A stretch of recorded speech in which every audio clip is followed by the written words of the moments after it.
예수님은 누구시지요? 여러분들은 예수님을 보셨습니까? 이는 누구뇨? 라는 표현이 오늘 본문에 나오지요. 10절 말씀을 보시면 예루살렘에 예수님이 들어가셨을 때 사람들이 호산나 하면서 큰 소동이 일어나니까 예수님에 대해 잘 모르는 사람들, 그러니까 유월절을 지키기 위해서 멀리 타국에서 돌아온 많은 유대인들이 뭐라고 묻냐면 이는 누구냐? 도대체 예수가 누구냐라는 질문을 던졌다라는 것입니다. 여러분, 예수님이 누구냐라는 질문은 우리 기독교 신앙에 있어서 굉장히 핵심이 되는 것일 겁니다. 왜냐하면 예수님도 그래서 제자들에게 너희는 나를 누구라고 생각하느냐라고 물으셨기 때문이지요. 여러분, 예수님은 누구시지요? 여러분들은 이제는 신앙의 고백을 잘 하실 것입니다. 예수님은 창조주이십니다. 예수님은 만왕의 왕이시고 만주의 주이시고 구약에 예언된 대로 이 땅에 오신 하나님의 아들이시며 우리를 구원하시는 메시아이시고 자신의 삶을 화목제로 드려서 하나님과 우리 사이를 화목케 하신 분이시고 우리를 화평케 하시는 분이시며 지금도 우리와 함께 하시고 영원히 함께 하시고 또 예수님은 다시 오셔서 세상을 심판하시고 영원한 천국으로 우리를 인도하시는 분이신 줄로 믿습니다.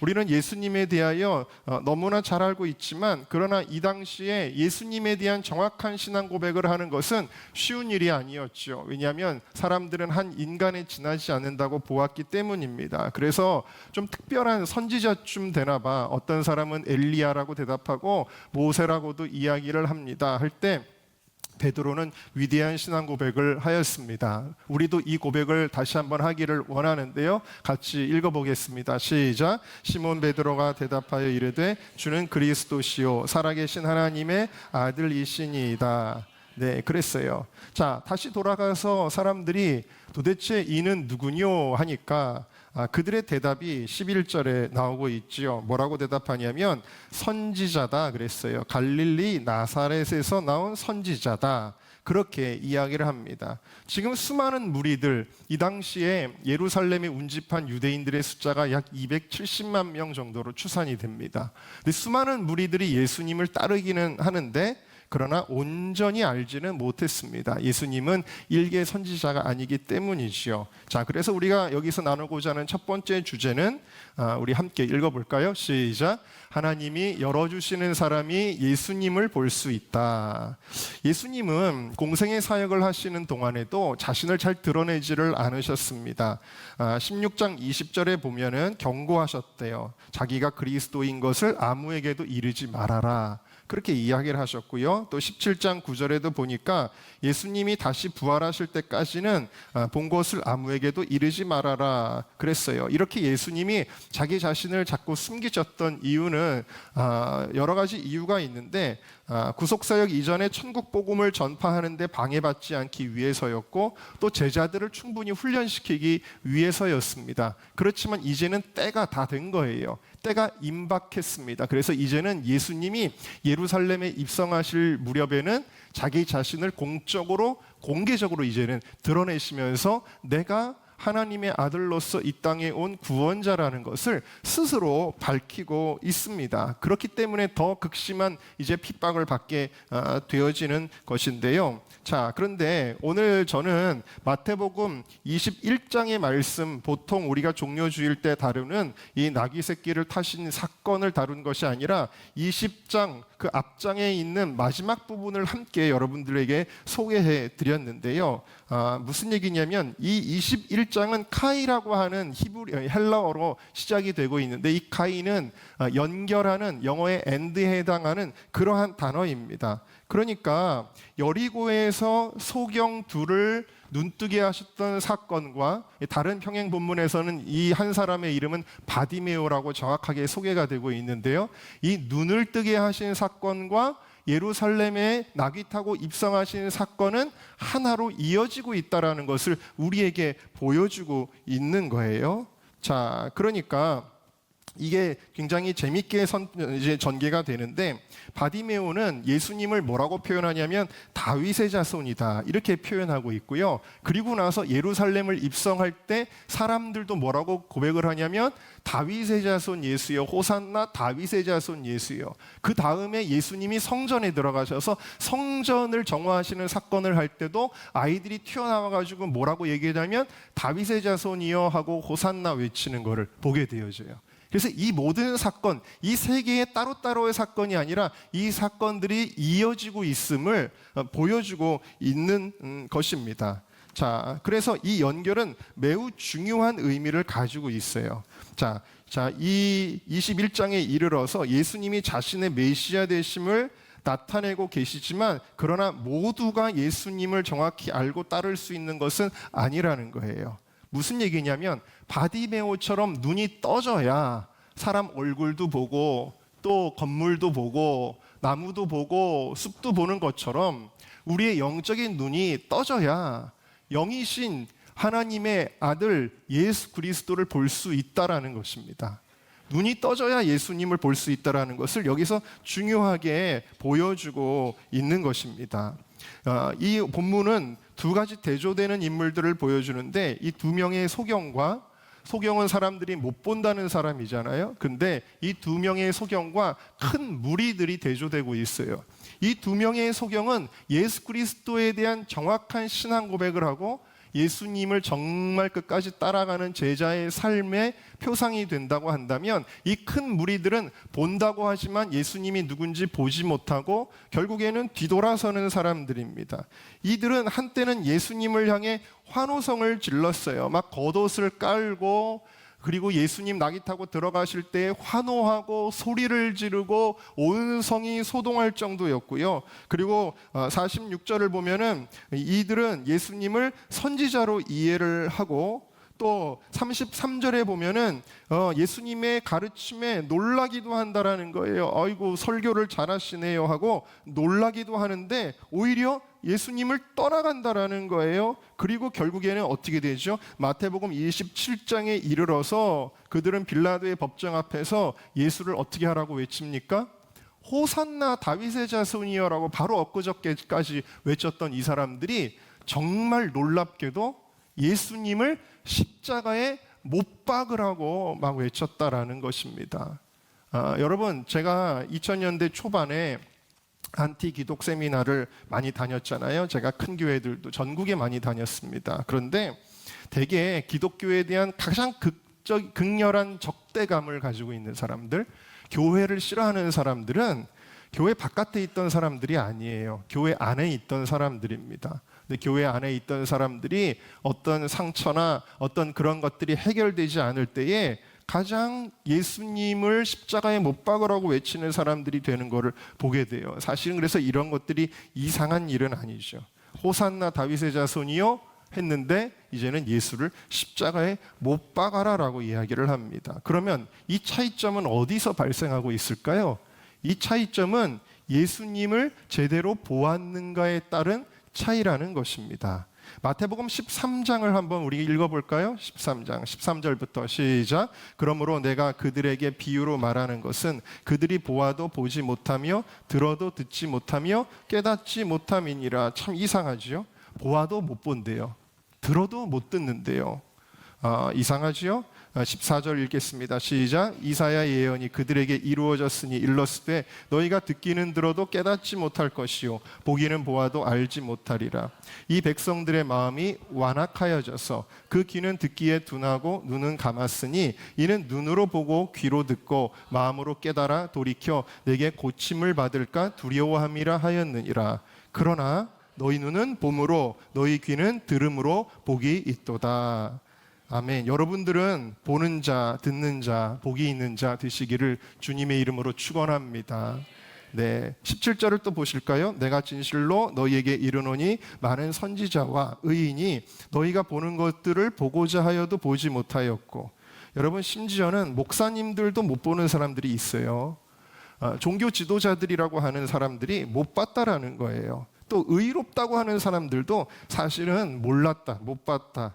그런데 너희는 이런 것들을 보고 들었다라는 것입니다. 그래서 이것은 이 눈은 우리의 힘으로 뜨는 것이 아닙니다. 33절을 보면 이 소경들이 뭐라고 외치냐면 이르되 주여 우리의 눈 뜨기를 원하나이다 라고 이야기를 하고 있는데, 이 뜨기를 이라는 말은 헬라어로 아노이고라고 하는데 열다라는 뜻이에요. 근데 이 열다라는 뜻의 아노이고는 구약에 나오는 파타라는 말의 번역한 단어입니다. 이 히브리어 파타는 하나님과 연관되어 사용되는 단어예요. 하나님과 밀접하게 연관된 단어입니다. 그러니까 파타는 열기는 여는 건데 사람이 여는 데 쓰는 단어가 아니에요. 이것은 하나님만이 열어주시는 것에 사용하는 단어예요.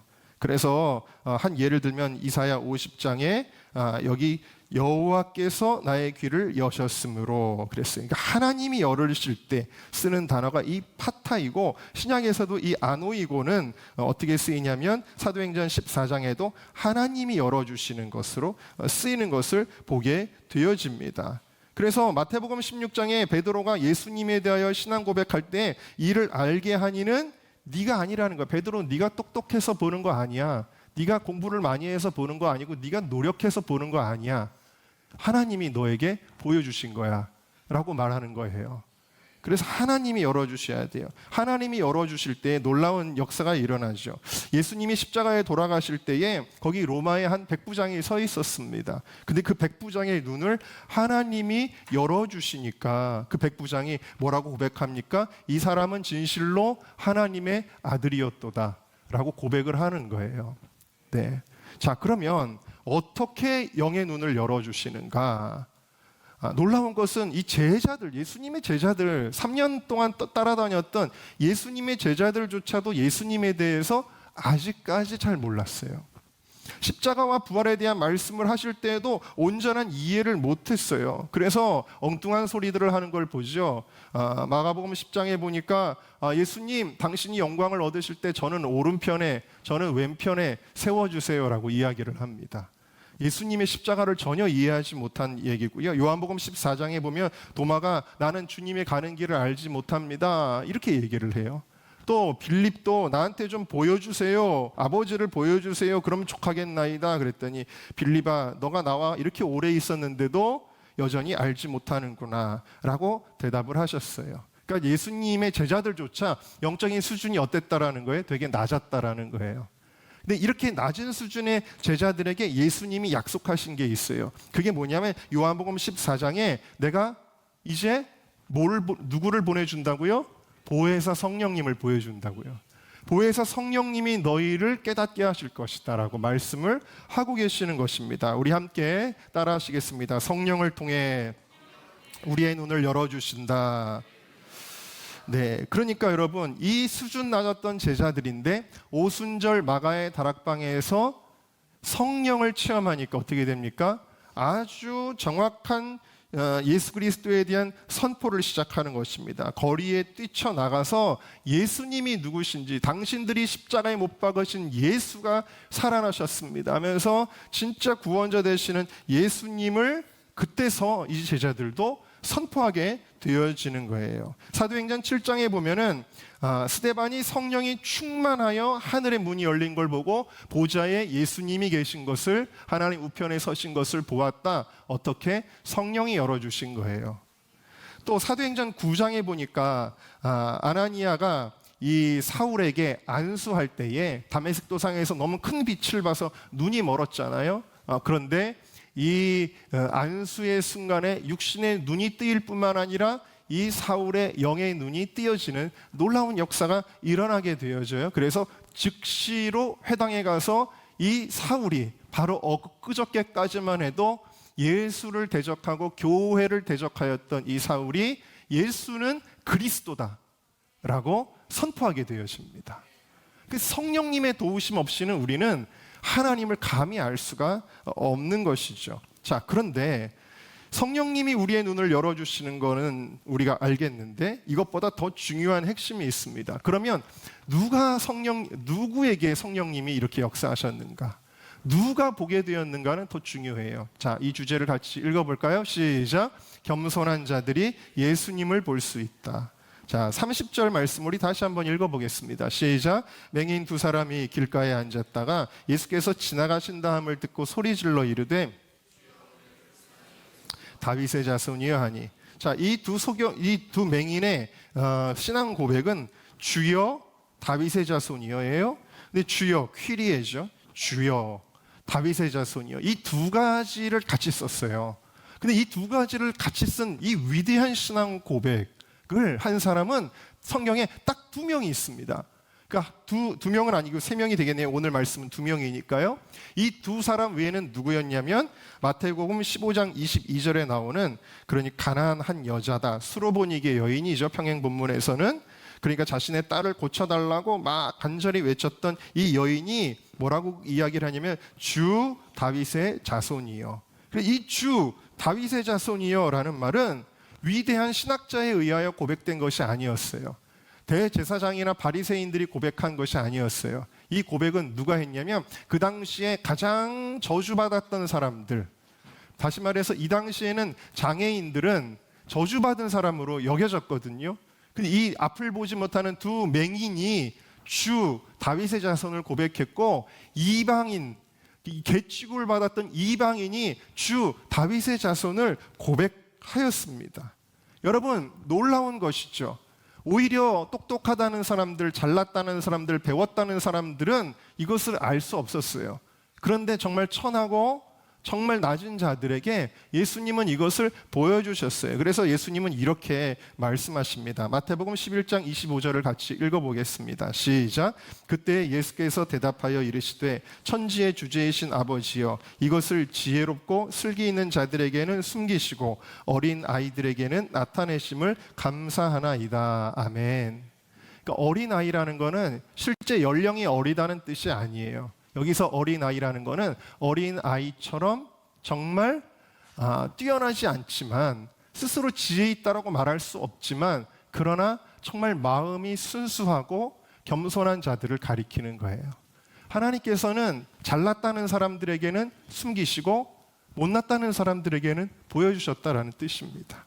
그래서 영적인 지혜는 세상의 지혜와 달라서 세상적으로 학식 있고 똑똑하고 경험 많다는 사람들이 소유하는 것이 아니라 겸손한 사람들이 소유하는 것입니다.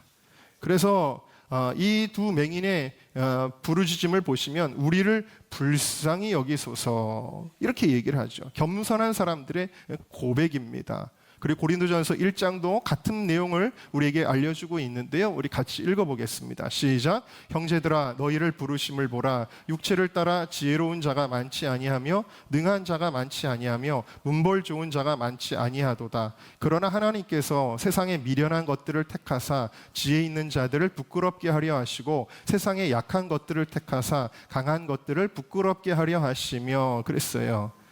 네, 이 당시 고린도 교회에 정말 뛰어난 사람이 별로 없었나 봐요. 학벌이 있거나 문벌이 있거나 그런 사람들이 없었나 봐요. 세상에서는 좀 낮은 계층이었나 봐요. 그런데 그들은 예수님을 소유했어요. 그래서 예수님은 뭐라고 말씀하시면 세상에서 미련하다고 여겨지는 사람들이 세상의 지혜로운 사람들을 오히려 부끄럽게 할 것이다 라고 그렇게 이야기를 하는 거예요. 여러분, 어쩌면 세상에 똑똑하다는 사람들 혹은 지성적인 크리스찬이라고 하는 사람들은요, 여러분들을 되게 어리석게 볼 거예요. 목사가 말하면 아멘 하는 사람들을 되게 어리석게 볼 것입니다. 오늘 말씀에 나오는 중요한 짐승이 있습니다. 그것은 나귀잖아요. 나귀는 예수님이 정말 어떻게 보면 창피한 거 아니에요? 여러분, 굉장히 높은 사람들 모이는데 가는데 난 티컷 끌고 가는 거예요. 굉장히 창피하지 않아요? 원래 말을 타야 되거든요. 물론 다시 오실 예수님은 흰 말을 타고 오신다라고 성경에 기록이 되어져 있지만, 이 당시 십자가를 지러 가시는 예수님은요, 그것도 나귀도 새끼를 탔어요. 되게 창피한 거거든요. 그런데 이것이 보여주는 것은 겸손이라는 거예요. 하나님의 은혜는 오직 겸손한 자에게 흘러가는 것을 여러분들이 믿으시기를 주님의 이름으로 축원합니다. 자, 두 번째 주제를 우리 함께 읽어보겠습니다. 시작. 내가 원하는 하나님의 우상을 내려놓아야 하나님을 볼 수 있다. 굉장히 중요한 말씀입니다. 여러분, 왕이나 지휘관은 전쟁의 승리 후에 위풍당당하게 예루살렘에 입성한 거예요. 그래서 예수님도 이 입성식을 가진 거거든요. 자, 그런데 아까도 말씀드린 대로 전쟁에 사용되던 말 대신에, 원래 왕이 타는 말 대신에 농사와 집 나르는 데 쓰이는 나귀를 타셨는데, 그럼 왜 예수님이 굳이 나귀를 타셨는가? 이것은 예수님에 대하여 오해하지 말아라 라는 뜻이에요. 내가 지금 영광스러운 정복자로, 내가 정치적인 어떤 왕으로서 이 예루살렘에 들어가는 것이 아니니까 나를 오해하지 말아라 라는 의미로 예수님은 나귀를 타신 것입니다. 그리고 예수님은 유대 민족을 로마의 압제와 기득권자들의 횡포로부터 건져내는 전투적이고 영웅적인 면모를 갖는 정치적 메시아가 아니라 온유하고 겸손한 왕임을 스스로 이것을 통해 보여주신 것입니다. 여러분, 이 당시에 사람들은 그럼에도 불구하고 예수님을 왕으로 생각했어요. 진짜 정치적인 왕으로. 그래서 다윗의 자손이여라고 말할 때 그들은 다윗과 같은 왕권을 가진 자로서 드디어 로마로부터 우리를 해방시키고 이 땅에 유토피아를 만들어내는 그런 어떤 정치적 메시아로서 막 종려나무를 흔들면서 환호했던 것입니다. 그런데 예수님이 그들의 기대에 맞았나요? 틀렸나요? 너무나도 반대의 길을 예수님이 가셨습니다. 예수님은 힘으로 그들을 정말 병자도 고치시고 귀신도 쫓아내시고 죽은 자도 살리시는 그 능력을 사용하시면 되잖아요. 그래가지고 로마의 권력자들을 다 몰아내시면 되잖아요. 근데 예수님이 거기에 힘을 쓰지 아니하셨어요. 그리고 힘없이 끌려가셔서 채찍에 맞으시고 골고다 언덕길을 올라가시고 십자가를 지셨다는 말입니다. 이렇게 예수님이 자기의 힘을 막 써가지고 정복자의 면모를 보여주지 않으니까 사람들이 어떻게 돼요? 실망해요. 실망해서 처음에는 기대했는데 그 기대가 잘못되었기 때문에 반드시 실망할 수밖에 없었어요. 그래서 예수님을 십자가에 못 박으라고 외치게 된 거예요. 여러분, 내가 원하는 하나님이 아닐 때, 다시 말해 내가 만든 어떤 하나님이 있잖아요. 내가 만든 어떤 하나님, 그것은 우상이죠. 그것을 고집할 때 결국에는 진짜 하나님에 대하여는 실망하게 되어지고 대적하게 되어지는 것입니다. 이스라엘 백성이 출애굽하여 광야를 갈 때에 그들은 모세가 산에서 내려오지 않자 결국에는 그들이 가지고 있던 모든 귀걸이, 목걸이, 또 반지 다 꺼내가지고 녹여가지고 뭘 만드냐면 금송아지를 만들었어요. 하나님의 계명에 완전 정면으로 배치되는 것인데 금송아지를 만들어 놓고 뭐라고 이야기를 해요? 아론이 하나님이라고 이야기를 해요. 여러분들에게 묻습니다. 금송아지가 하나님인가요? 아니죠. 이 하나님은 그들이 원하는 모양으로 만들어 놓은 거예요. 금덩어리에는 자기들을 잘 되게 해주는, 자기들이 원하는 모양의 하나님을 만들어 놓고는 그게 우리를 여기까지 인도하신 하나님이다 라고 이야기를 합니다. 얼마나 많은 사람들이 크리스찬이라고 하면서도 자기가 원하는 하나님을 만들어 놓고 믿는지 몰라요. 종교 다원주의자들은 이렇게 생각합니다. 아니, 어떻게 편협하게 배타적이게 어떻게 예수를 믿어야만 구원을 받아? 지금 불교 신자들도 우리보다 더 착한 사람 많아. 이슬람교인들 중에도 우리보다 더 평화로운 사람들이 있어. 그러면서 하나님은 그렇게 옹졸한 하나님이 아니야. 그래서 종교 다원주의의 하나님을 만들어요. 그게 뭘로 만든 거냐면 머리로 만든 거예요. 자기의 감성으로 만들어내는 거예요. 자기가 원하는 하나님을 만들어서 그거를 믿고 자기가 크리스천이라고 생각을 합니다. 오늘날의 퀴어 신학자들은요, 동성애를 옹호하는 하나님을 만들어요. 왜냐하면 그랬으면 좋겠거든요. 왜 굳이 동성애자들한테 동성애를 죄라고 얘기를 해? 그래서 그들의 마음속에 상처를 주고 그렇게 복음에 쉽게 다가오지 못할 것 같은데 자기들의 생각으로 성경을 다시 왜곡을 시켜가지고 자기들이 원하는 하나님을 만들어요. 그게 퀴어 신학자들이 하는 일 아니겠습니까? 그러면서도 자기들은 그리스도인이라고 그렇게 이야기를 합니다. 대제사장들과 오늘 서기관들이 어떤 사람들이었냐면 호산나 다윗의 자손이여 하는 어린이들을 보고 분노했다 그랬어요. 아니 예수님 앞에 어린아이들이 찬양 잘하면 우리는 너무 박수 쳐주고 싶지 않나요? 근데 이 사람들은 막 분노했습니다. 예수님이 누구신지 종교 지도자들이 전혀 몰랐다라는 거예요. 사람들을 바르게 이끌어가야 되는 사람들이 오히려 몰랐어요. 그러니까 예수님은 그들을 향해 뭐라고 이야기하냐면 너희가 맹인이다 그랬고 맹인이 맹인을 인도한다라고 말씀하셨어요. 종교 지도자들이 그랬기 때문에 참 심각한 문제였는데 이런 일들은 오늘날에도 계속되고 있습니다. 이런 거는 그냥 일부 잘못된 신학자들이 하는 일일까요? 여러분, 내가 원하는 기독교 신앙이 있지는 않습니까? 내가 원하는 교회가 있지는 않습니까? 내가 원하는 메시지가 있지는 않습니까? 내가 원하는 목회자상이 있지는 않습니까? 내가 원하는 교회의 시스템이 있지는 않습니까? 내가 원하는 교회의 전통이 있지는 않습니까?